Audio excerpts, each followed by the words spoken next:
મારી રેસીપીમાં આપનું સ્વાગત છે। આજે આપણે શીખીશું એકદમ અલગ રીતથી કેરીનો રસ બનાવતા। આ રસ બનાવવો ખૂબ જ ઇઝી છે અને ઝડપથી બની જાય તેવો છે। તો વિડીયોને સ્કીપ કર્યા વગર એન્ડ સુધી જરૂરથી જોજો અને જો તમને મારી રેસીપી સારી લાગે તો લાઈક અને વધારે શેર કરજો।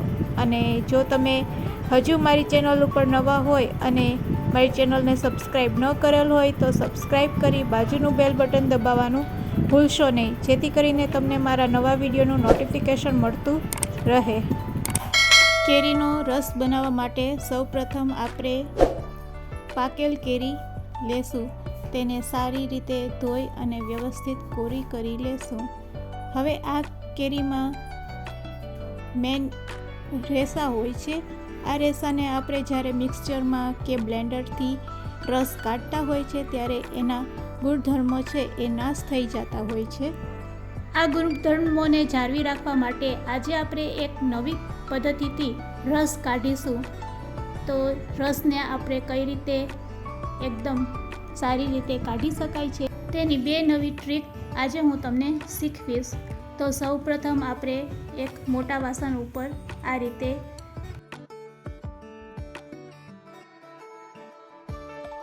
ઘઉં અને બાજરો ચારવાનો ઝારો જે આપણે યુઝ કરતા હોય છે તે લેવાનો અને આ રીતે ચપ્પુની મદદથી પહેલાં કેરીમાંથી મોટા આપણે આ રીતે પીસ રેડી કરી લેશું। રેડી કરેલા આ પીસને આપણે હાથમાં લઈ અને આ રીતે ઝારા ઉપર ઘસશું, જેથી કરીને રસ છે એ મોટા વાસણમાં પડશે। અને આ રીતે ઝારા ઉપર આપણે આ રીતે એક ડાયરેક્શનમાં ઘસવાનું, જેથી કરીને તેમાં રહેલો પલ્પ છે એ નીકળી જશે અને ફક્ત છાલ રહી જશે। તો આ રીતે કેરીનો રસ તમે સહેલાઈથી કાઢી શકો છો। આ રીતે ઝડપથી કેરીનો રસ પણ નીકળી જાય છે, તેના ગુણધર્મ પણ જળવાઈ રહે છે અને સાથે અહીંયા આપણે ના તો બ્લેન્ડરનો ઉપયોગ કરવો પડે છે ના તો મિક્સચરનો, અને આપણા હાથ પણ બિલકુલ ખરાબ પણ થતા નથી। તો છે ને એકદમ ઇઝી પદ્ધતિ। તો એકવાર આ રીતે જરૂરથી ટ્રાય કરજો। એ જ રીતે ગોટલાને પણ હાથમાં લઈ અને ઝારામાં આપણે ઘસશું। આ રીતે આપણે ગોટલાને પણ સારી રીતે સાફ કરી લેશું। તો અહીંયા આપણો રસ છે એ ઓરિજિનલ ટેસ્ટ સાથે રેડી છે। હવે હું તમને બીજી પદ્ધતિ છે એ આપણી જૂની પદ્ધતિ છે। આ રીતે આપણે કેરીને નીચેથી દબાવતા જઈશું અને ઉપર છેટ સુધી તેને આ રીતે પોચી કરી લેશું અને આ રીતે આપણે કેરીને ઘોરતા જઈશું એટલે કેરી છે એ આપમેળે ઉપરથી તૂટી અને રસ નીકળવા માંડશે।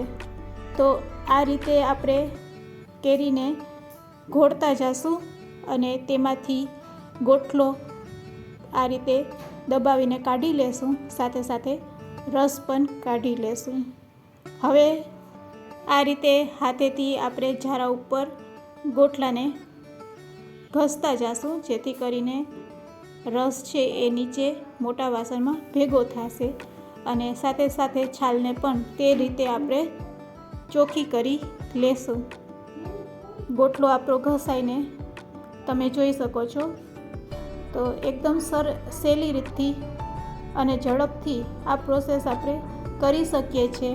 આ રીત પણ ખૂબ જ સહેલી છે અને આમાં તો ચાકુ ના મિક્સચર ના બ્લેન્ડર કશું ની જરૂર પડતી નથી। ફક્ત આ રીતે તમે કેરીને ઘોળતા જાઓ અને મોટા ઝારામાં આ રીતે ઘસતા જાઓ એટલે રસ આપણો બનીને રેડી થશે। આ રસ એટલો ખાવામાં ટેસ્ટી લાગે છે અને ઓરિજિનલ સ્વાદ સાથે આ રસ આપણે માણી શકીએ છીએ અને તેમાં રહેલા રેસા છે જે શરીરને ખૂબ જ ફાયદાકારક હોય છે, તેનો ગુણધર્મ પણ જળવાઈ રહે છે। અત્યારે મેં 3 કેરીમાંથી રસ કાઢેલ છે। અને ઝારાને આપણે આ રીતે ચમચીની મદદથી બધો રસ લઈ લેશું અને ઝારો છે એ સાફ કરી લેશું.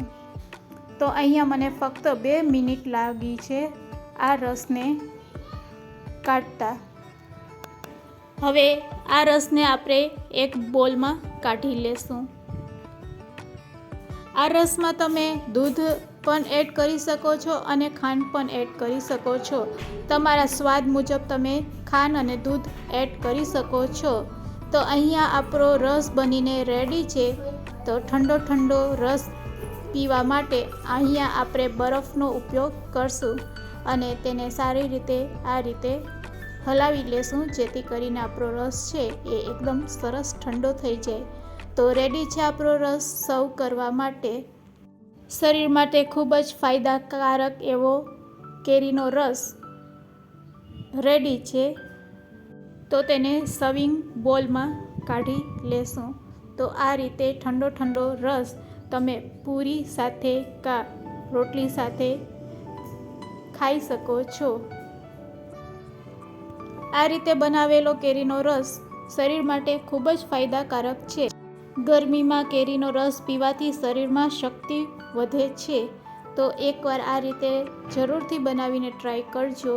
તમારો સમય પણ બચશે અને આ રીતે બનાવેલો રસ શરીરને અનેક ફાયદા કરશે. રેસીપી સારી લાગી હોય તો શેર કરવાનું ભૂલશો નહીં.